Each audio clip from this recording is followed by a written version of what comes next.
dos cambios en el Gabinete Nacional. Por un lado, ministro de la Producción y por el otro lado, Energía. Empezamos con la producción. Cabrera no había tenido mucho criterio de producción. No, y creo que daba ya la necesidad de un cambio porque la pérdida de confianza ya lo hacía casi insustancial a cualquier aporte que podía hacer el exministro.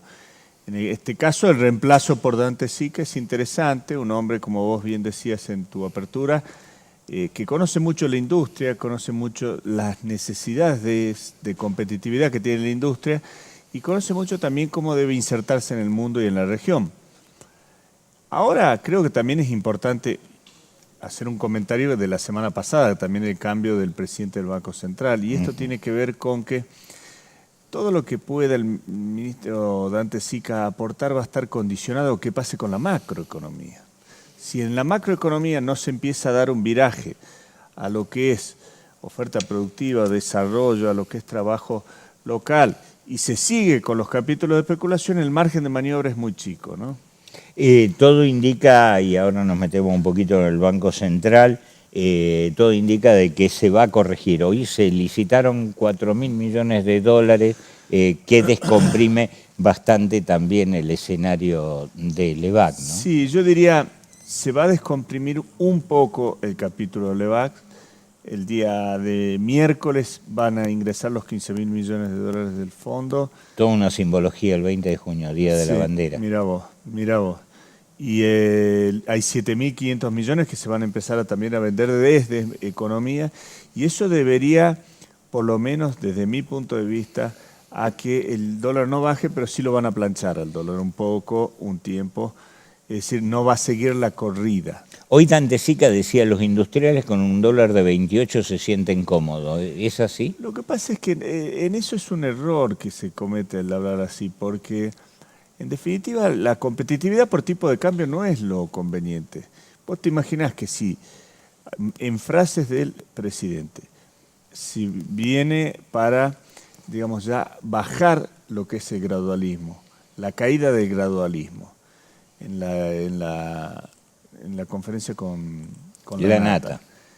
Y yo le digo, y un poco respondiéndote a la pregunta anterior, tiene que haber un equilibrio entre todas las variables. No me podés vos poner, como decir, el dólar está al 30 y tengo una presión tributaria del 50%, porque no es consistente una cosa con otro. Y respondiéndole al presidente diría, bueno, si no va a haber gradualismo, creo que debería ser verse la cara inversa y la reversa. Es decir, claro. Bueno, ok, entonces el gradualismo fiscal desaparece, lo vamos a traer a hoy. Estaba planteado a 5 años. Si no va a haber gradualismo para las tarifas, si no va a haber gradualismo para lo que son los ajustes que tienen previsto por el Fondo Monetario Internacional, bueno, entonces bien, no tengamos gradualismo para los beneficios impositivos que estaban pautados a la reforma impositiva.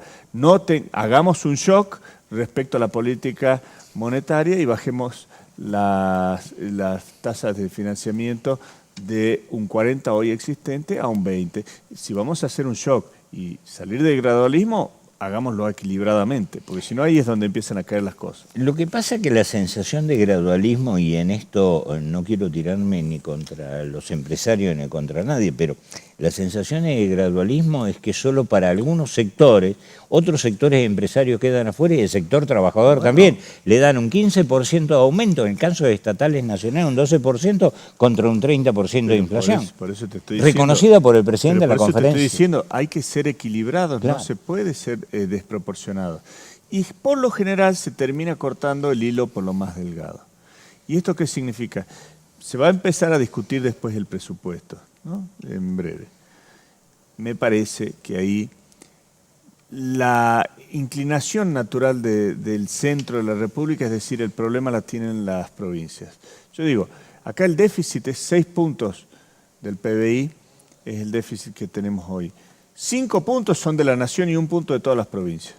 Con lo cual, en esta crisis las provincias no son las endeudadas, no son las que tienen el déficit, no son las que están complicando la economía. Entonces digo, no cortemos el hilo por lo más delgado, que se revise el gasto público ineficiente nacional, pero no la de que viene a las provincias, por un lado, que se revisen los planes de inversión de infraestructura, pero ya el alicaído Plan Belgrano, que prácticamente no arrancó, por lo menos debería arrancar y desde ya no dejarlo de lado en términos de inversión. Son todas estas cosas que vamos a tener que estar muy atentos, los salteños muy atentos desde el interior, para que no, vuelvo al punto, no exista la tentación de cortar el hilo por lo más delgado.